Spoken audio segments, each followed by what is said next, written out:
Hello बच्चों, Haryana CET हेतु गणित और रीजनिंग के प्रश्न करते हैं। तो आइए प्रश्नों को शुरू करते हैं। पहला प्रश्न है, संगीता ने अपने पिता के 50वें जन्मदिवस पर उनके लिए 50 गुब्बारे खरीदना तय किया। दुकानदार के पास खुले गुब्बारे नहीं होकर केवल 7 और 12 के पैकेट में ही गुब्बारे उपलब्ध थे, जिनका मूल्य क्रमशः 175 और 250 रुपये प्रति पैकेट था। संगीता ने कुल 50 गुब्बारे ही खरीदे, तो उसने दुकानदार को कुल कितना भुगतान किया। तो आप इसे है ना ट्राई ईट एंड ट्राई से करते हैं, हम ट्राई एंड ईट से। तो हम अगर मान लीजिए 7 गुब्बारे का एक पैकेट ले, तो बाकी 43 गुब्बारे 12 गुब्बारों के पैकेट में नहीं आ सकते। अब 7 के 2 ले तो 14 हो गए, वो बचे 36, वो 12 के 3 पैकेट हो गए, तो यही सही बैठेगा। तो अब आप क्या करें, 7 के तो आप लीजिए 2 पैकेट 175 के हिसाब से, तो 175 गुणा में 2, ये 14 गुब्बारे आ गए, 350। और बाकी 36 गुब्बारे बचे, वो 12 के जो 3 पैकेट बनेंगे 250 रुपये वाला, वो लीजिए। तो 250 गुणा में 3 पैकेट 750, ये हो गए। तो कुल कितने रुपए बन गए 50 गुब्बारों के। ये तो 14 गुब्बारे हो गए तो पहले वाले, और ये 36 50 गुब्बारे हो गए, 1100 रुपये। ऑप्शन बी इसका सही उत्तर होगा। अगला करते हैं, 153 पेन बेचने पर मोहित को 27 पेन के विक्रय मूल्य के बराबर हानि होती है। मोहित की हानि प्रतिशत बताइए। तो हानि कब होती है, जब क्रय मूल्य ज्यादा और विक्रय मूल्य कम हो, तब हानि होती है। तो 153 का जो क्रय मूल्य ज्यादा है, तो उस क्रय मूल्य को आगे लिखिए, 153 सीपी घटा में 153 एसपी, और ये बराबर कितने के बराबर है, 27 पेनों के विक्रय मूल्य के बराबर 27 एसपी। अब आप 153 एसपी है, ये माइनस है, इधर दूसरी साइड इधर लाओगे तो ये क्या हो जाएंगे, प्लस। तो क्या बन जाएगा कि 153 सीपी बराबर है 153 जमा 27 180 एसपी, ये बन गया हमारे पास। अब ऐसे सवालों में हम क्या करते हैं, जब हमें यूँ दिया हो कि इतने का क्रय मूल्य बराबर इतने के विक्रय मूल्य के बराबर हो, जब हमेशा क्या होता है अंतर, तो अंतर कितना हो गया 27 बटे में हमेशा ही विक्रय मूल्य की वस्तुएं वो लेनी, हमेशा ही, चाहे लाभ हो चाहे हानि। तो 180 गुणा में 100, एसपी मतलब विक्रय मूल्य, सीपी मतलब क्रय मूल्य। अब काट लीजिए, 9 से काटा 9 तिया 27, और ये 9 से काटा तो 20, और 20 पांजे 100, और 3 पांजे 15% हानि हुई। अब हमें मान लीजिए इसमें तो दिया था हानि प्रतिशत ज्ञात कीजिए, अगर नहीं दिया होता तो हम कैसे सोचते कि हानि हो रही है। तो देखो 153 सीपी का मूल्य, अगर 180 का एसपी का मूल्य दिया होता, सवाल ही होता, तो कितने प्रतिशत लाभ या हानि होगा। तो हम कैसे सोचे कि हानि होगी इसमें, क्योंकि हम 153 वस्तुएं जितने में लाए थे उतने में 180 वस्तुएं दे रहे हैं, मतलब फालतू वस्तुएं बेच रहे हैं हम, तो इसका मतलब हमें नुकसान उठाना पड़ रहा है। तो इस तरह से हम कर सकते हैं कि जब ऐसे समीकरण बन जाए कि इतने का सीपी बराबर इतने का एसपी, तो उनका अंतर और बटे में हमेशा एसपी की वस्तु, ये याद करके रखना पड़ेगा, और गुणा में 100, उतना प्रतिशत लाभ या हानि होगा। अगर एसपी की वस्तुएं अधिक है तो हानि होगी, और सीपी की वस्तुएं अधिक है ऐसे में तो लाभ होगा। एक 2 अंकीय संख्या के अंकों का योग 13 है। यदि उस संख्या से 27 घटा दिया जाए तो उसके अंकों का स्थान बदल जाता है, संख्या क्या है। तो आप इसे ऑप्शन से ट्राई कीजिए। तो देखिए अंकों का योग 13 तो 4 ऑप्शनों में है। अब 27 घटाने पर अंकों का स्थान बदलता है, वही उत्तर हो जाएगा। तो 94 में से 27 घटाओगे तो आप कितना बचेगा, 67, तो वो तो स्थान नहीं बदला, 49 बनता है इसका। तो 58 में से 27 घटाएंगे तो कितना आया, 31, वह भी स्थान नहीं बदला। 76 में से 27 घटाओगे तो 49, वह भी स्थान नहीं बदला। अब 85 में से 27 घटाएंगे तो 58 आया, इसमें स्थान बदला। तो यही ऑप्शन इसका उत्तर होगा। तो आप ऑप्शन से ही ट्राई कीजिए, 2 अंकों की संख्या वाले सवालों का अधिकतर आपके लेवल के जो है हरियाणा सीईटी लेवल के, वो ऑप्शन से ही हो जाएंगे। 2 रेलगाड़ियां क्रम से 36 किलोमीटर प्रति घंटा और 45 किलोमीटर प्रति घंटा गति से विपरीत दिशा में जा रही है, और धीमी गति वाली रेलगाड़ी में बैठा व्यक्ति तेज गति वाली रेलगाड़ी को 8 सेकंड में पार करता है। तेज गति वाली रेलगाड़ी की लंबाई ज्ञात कीजिए। तो देखिए विपरीत दिशा में जा रही है, तो चाल क्या हो जाएगी, जुड़ जाएगी, 36 जमा 45, तो कितनी हो गई, 36 और 45 का जोड़ 81 किलोमीटर प्रति घंटा। ये क्या आ गई इनकी चाल आ गई, दोनों की मिल जाएगी जब विपरीत दिशा में। अब 81 किलोमीटर प्रति घंटा की चाल से 8 सेकंड में कितना चला, वही जो तेज गति वाली रेलगाड़ी की लंबाई होगी। तो 81 किलोमीटर प्रति घंटा को सेकंड में बदलने के लिए कितने से गुणा करेंगे, 5/18। ये तो आ गई 1 सेकंड की, और 8 सेकंड चली है तो गुणा में 8, इसी से आप काट लीजिए, जो आएगा उत्तर आएगा। 9 से काटेंगे, 9 9 81, ये 9 से काटा तो 9 दूनी 18, और ये 4 4 5 20 निमा 180 मीटर, यानी ऑप्शन ए। 40% ऑफ 265 जमा 35% ऑफ 180 बराबर 50% ऑफ एक्स। तो पहले हम जो बाया साइड है 40% ऑफ 265 और 35% ऑफ 180 ये निकाल लीजिए। तो 265 का 40% आप निकाल लीजिए तरीके से, 265 गुणा 40/100, तो ये कितना आ जाएगा 106 आप निकालोगे तो। ऐसे ही 180 का 35% निकालें तो 18 54 और 9 63 आ जाएगा। आप तरीके से निकाल लीजिए कि 180 गुणा 35/100 तो कुल कितना हो गया, 169 हो गया। तो अब जो राइट साइड है वो क्या है, 50% ऑफ एक्स, मतलब जो एक्स है उसका 50% 169 है। तो किसका 50% मतलब आधा, तो किसका आधा 169 होता है, तो 169 का डबल कर लीजिए 338, इसका सही उत्तर होगा ऑप्शन ए। एक खिलाड़ी के 40 पारियों के बल्लेबाजी का औसत 50 रन था, तो 40 का औसत 50 रन है, तो कुल कितने हुए 40 गुना में 50 बराबर है 2000। आगे का है कि उसके द्वारा बनाए गए अधिकतम रन उसके द्वारा बनाए गए न्यूनतम रन से 172 अधिक है। मतलब जो अधिकतम रन की पारी थी 40 पारियों में और न्यूनतम रन की पारी है उनके बीच में 172 का अंतर है। यदि इन दोनों पारियों को हटा दिया जाए तो शेष 38 पारियों का औसत 48 हो जाता है। तो 38 पारियों का औसत है, तो 38 गुना में 48, इन बाकी 38 पारियों के कुल रन कितने हो गए आप गुना कर लीजिए। 8 8 64 और अब 8 चौक 32 और 8 तिया 24 56 और 6 हासिल थी 62, हासिल 16 और 4 तिया 12, 6 हासिल थी 4 तिया 12 और 6 18, इतने आ गए इनकी गुणा। तो जो अब बचे जो रन है वो उन दो पारियों के जो अधिकतम और न्यूनतम रन वाली उनका जोड़ है, तो ये घटा लीजिए तो कितना आ गया 176। और देखिए हमें उनका अंतर दे रखा था 172, तो अब अधिक रन वाली पारी हमने निकालनी है। तो अब हमारे पास एक तरह से यह है कि अधिक रन वाली पारी को ए माने तो ए जमा बी बराबर है 176, और उनका अंतर मतलब ए घटा बी बराबर 172। तो इनको अगर हमारे पास ऐसी समीकरण बन जाती है कि दो संख्याओं का जोड़ 176 और अंतर 172 है, तो बड़ी संख्या निकालने के लिए क्या करोगे आप, जोड़ कर आधा कर लीजिए। तो इनका जोड़ 348 आया और उसका आधा कर लेंगे तो कितना आ जाएगा 174 रन उत्तर आया, यानी ऑप्शन डी। नल ए और बी एक टंकी को क्रमश 10 और 12 घंटे में पूरी भर सकते हैं और नल सी उस टंकी को 6 घंटे में खाली कर सकता है। यदि तीनों नल एक साथ खोल दिए जाएं तो 2/3 टंकी कितने समय में भर जाएगी। तो 10 12 और 6 इनका हम क्या ले ले एलसीएम, तो कितना आएगा इनका एलसीएम 60। तो 60 यूनिट की हम टंकी मान ले। अब हमने 2/3 टंकी भरनी है, तो 60 का 2/3 मतलब 60 गुना 2/3, तो वो कितना आ जाएगा 40 ही। आप ध्यान रखिए कि हमने 40 ही भरनी है।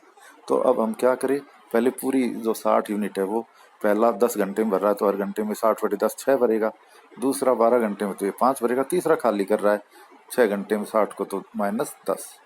तो तीनों मिलकर कितने करेंगे, दो भरने वाले वो 11 भरेंगे और खाली करने वाला एक खाली कर दे 10 खाली कर देगा, तो एक ही भरा।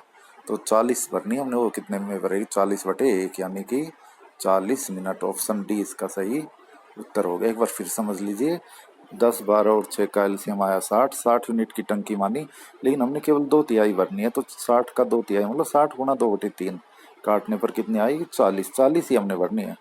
तो अब पहले हम 1 घंटे का काम निकाले। पहला जो 60 यूनिट की टंकी उसे 10 घंटे में भर रहा था तो हर घंटे में 60/10 6, दूसरा 12 घंटे में तो 60/12 5, और तीसरा 6 घंटे में खाली कर रहा 60/6 -10 खाली करेगा। तो पहले दोनों ने भरे 6 और 5 11 और तीसरे ने खाली की 10, तो नेट 1 भरी है हर घंटे में, तो 40 कितने भरेगी 40/1। एक साथ खोल ले हमने तीनों नल। किसी स्कूल में अध्यापकों की संख्या 5200 है जिसमें 45% पुरुष है तथा 70% पुरुष ऐसे हैं जिनकी उम्र 30 वर्ष या उससे अधिक है। ऐसे पुरुषों की संख्या क्या है जिनकी उम्र 30 वर्ष से कम है? तो 5200 के 45% पुरुष है वो निकाल लीजिए आप। 5200 गुना 45/100, तो आप ये निकाल लीजिए, इतने पुरुष हैं। अब 45 दूनी 90, 9 हासिल, 45 5 225 और 9 234, तो इतने पुरुष है कुल 5200 में से। अब उनमें 70% है वो 30 वर्ष से अधिक आयु के, तो बाकी कितने बचे? 30%। वो क्या है 30 से कम के, तो इसका 30% निकाल लो आप, क्योंकि 70 तो ज्यादा वाले हो गए, तो 100 में 70 गए 30, तो कितना आ जाएगा? 0 से 0 काट दीजिए, 0 0, 234 गुणा में 3 600 702, ऑप्शन सी उत्तर आ गया इसका। 50 बक्से तथा 50 व्यक्ति हैं। व्यक्ति एक प्रत्येक बक्से में एक मार्बल रखता है, व्यक्ति दो दूसरे प्रत्येक दूसरे बक्से में 2 मार्बल रखता है, व्यक्ति 3 प्रत्येक तीसरे बक्से में 3 मार्बल रखता है। यह प्रक्रिया 50वें बक्से तक चलती है। 50वें बक्से में रखे गए मार्बलों की संख्या ज्ञात करो। देखो पहले बक्से में जो व्यक्ति एक है उसने सभी में एक एक एक डालता गया। व्यक्ति 2 है वो हर दूसरे बक्से में 2 4 6 8 ऐसे ही 50वें में। व्यक्ति 3 ने 3 6 9 इनमें 3 कंचे डाले हुए, और व्यक्ति 4 ने 4 8 12 उनमें 4 कंचे डालेगा हर एक में। व्यक्ति 5 वो 5 10 ऐसे, तो व्यक्ति 50 वो 50वें बक्से में 50 कंचे डालेगा। तो कुल कितने 50वें बक्से में मार्बलों की संख्या होगी वो हमने ज्ञात करनी, कंचे होंगे वो। तो देखिए 50 किन किन से भाग हो जाता है? 1 से, 2 से, 4 से तो नहीं होता, 5 से, 10 से, 25 से और 50 से, इनसे 50 पूरा भाग होता है, जो 50 के जो क्या है गुणनखंड। तो इतनी ही कंचाएं 50वें बक्से में रखी जाएगी, इनका आप जोड़ कर लीजिए, 93 आ गया। तो ऑप्शन सी इसका सही उत्तर होगा। पहला व्यक्ति है वो हर एक में रख रहा है एक एक, तो 50 में भी एक रखेगा। दूसरा व्यक्ति है वो जो 2 से भाग होने वाले, तो 50 भी 2 से भाग हो जाती है, तो उसमें 2 रखेगा। तीसरा रखेगा वो, क्योंकि 50 3 से भाग नहीं होती तो उसमें नहीं रखेगा। चौथा भी नहीं रखेगा क्योंकि 4 से भाग नहीं होती। 5वां व्यक्ति हर एक में जो 5 से भाग होते हैं उनमें 5 5 रख रहा है, तो 50 में भी 5 रखेगा। तो इस तरह से इन सब का जोड़ आया। एक निश्चित राशि पर 8% वार्षिक दर से 2 वर्ष में साधारण ब्याज 100 रुपये होता है। तो देखिए 2 वर्ष का 100 रुपये है, तो पहले वर्ष का 50 हो गया साधारण ब्याज, और दूसरे का भी 50 हो गया, क्योंकि साधारण ब्याज हर वर्ष का बराबर ही आता है। अब जो ये पहले वर्ष का 50 रुपये, इस पर चक्रवर्ती ब्याज मिलेगा, तो चक्रवर्ती ब्याज और साधारण ब्याज का अंतर वही होगा। जो पहले वर्ष का 50 रुपये है उस पर 8% की दर से जितना बना, तो 50 का 8% निकाल लीजिए। 50 गुना 8/4 8/100, तो कितना आ गया? 4 रुपये। तो यही उत्तर आ गया। इसका अंतर कितना हो गया? 4 रुपये, ऑप्शन सी। फिर समझ लीजिए, देखो 100 रुपये 2 वर्ष का साधारण ब्याज है, तो एक वर्ष का कितना होगा? 50। तो पहले वर्ष का 50, दूसरे वर्ष का 50, ये तो साधारण ब्याज हो गया। अब जो पहले साल का ब्याज है उस पर जो अतिरिक्त ब्याज मिलता है वही चक्रवर्ती ब्याज अधिक होता है। तो पहले साल का ब्याज 50 रुपये, उस पर जो दर है कितनी दी है सवाल में? 8%। तो वो 50 का 8% निकाल ली, 50 गुना 8/100 या लगभग नहीं 4 रुपये उत्तर आ गया। लगभग नहीं, सही। एक बंदर एक खंबे पर पहले मिनट में 8 मीटर ऊपर चढ़ता है, दूसरे मिनट में 2 मीटर नीचे फिसल जाता है। तो देखिए 2 मिनट में कितना चढ़ा? 8 पहले में चढ़ा था, उसमें 2 फिसल गया, तो 6 चढ़ा 2 मिनट में। यदि खंबे कुल ऊंचाई 62 मीटर, तो आपका पहला काम क्या है? 62 में से वह जितना चढ़ता है वो घटाइए, 8 घटा लीजिए, तो कितना बचा? 54। और हर 2 मिनट में कितना चढ़ा? ये 6। तो 54 को कितने बारियों में चढ़ेगा? 54/6, 9 बारी आई कुल 2-2 मिनट की, यानी कि कुल 9 दूनी 18 मिनट में ये 54 चढ़ा। अब 19वें मिनट में वो 8 मीटर चढ़ेगा, और बचा भी 8 ही है, तो 1 मिनट और लेगा, कुल 19 मिनट। इसका सही उत्तर होगा ऑप्शन डी। एक थैली में रुपए और 50 पैसे के सिक्कों की संख्या का अनुपात 5:9 है। यदि थैली में कुल धनराशि 76 रुपए दिया है, देखिए आप, ये तो है 76 रुपए, और जबकि सिक्कों की संख्या का अनुपात है, तो उसे भी हम, क्योंकि रुपए दिया है इसलिए मूल्यों में बदले हम।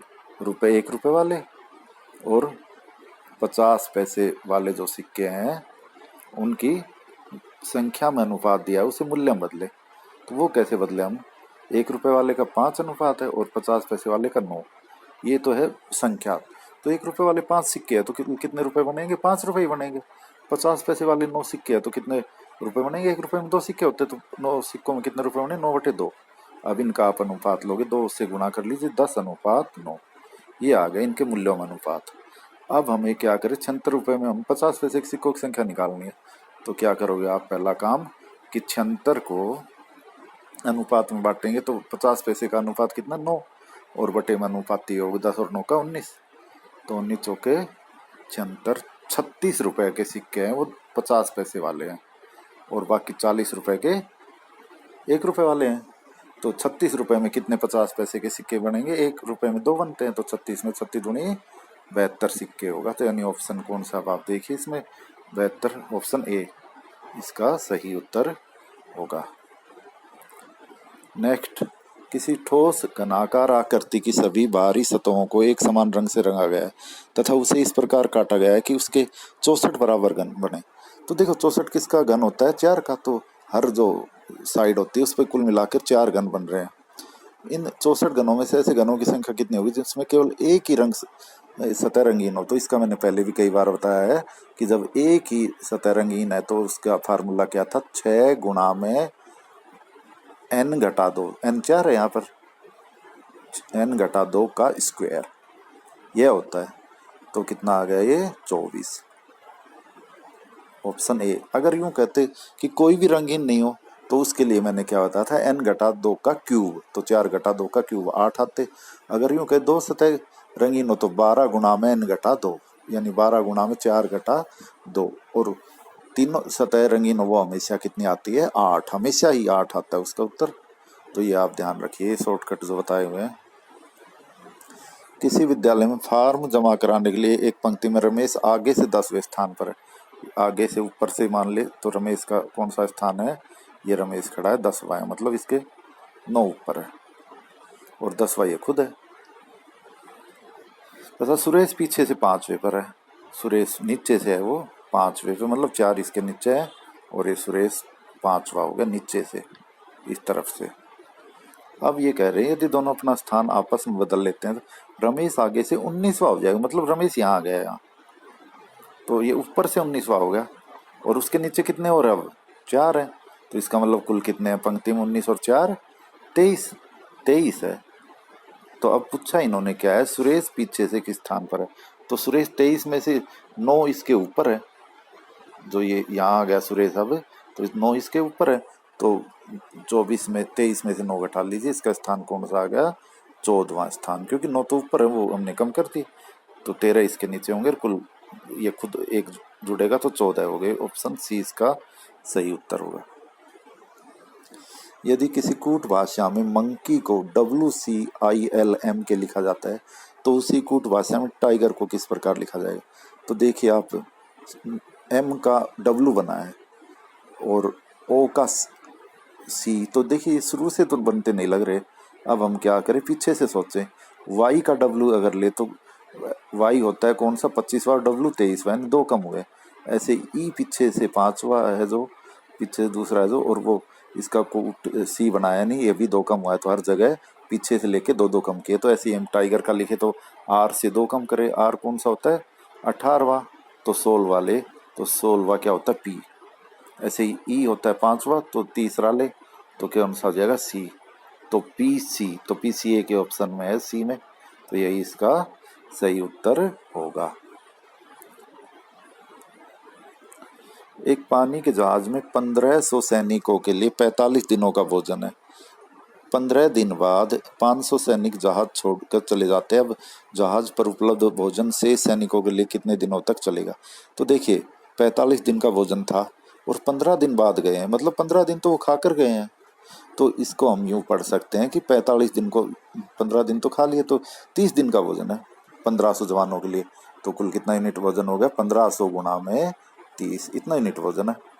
अब अगर वो सारे ही रहते तो 30 दिन ही चलता, लेकिन 500 सैनिक चले गए 1500 में से, तो कितने बचे 1000 सैनिक। तो 1000 सैनिकों के लिए कितने दिन चलेगा, अपन में 1000 आप काट लीजिए, 0 0 0 0 0 0, 15 दी 45 दिन, ऑप्शन 20 का सही उत्तर है।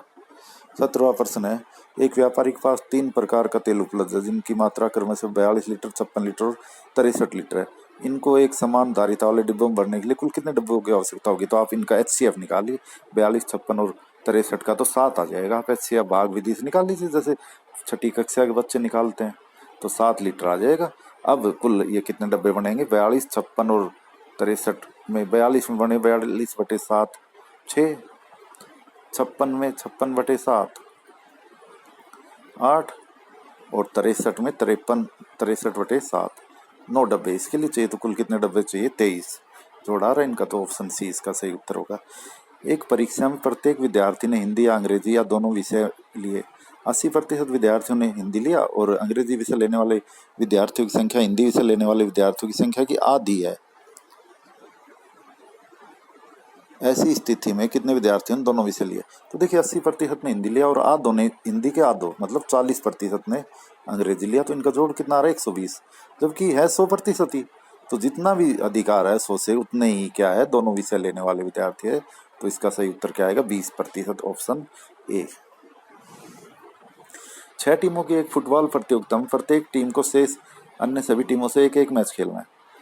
तो प्रतियोगिता में कुल कितने मैच खेले जाएंगे।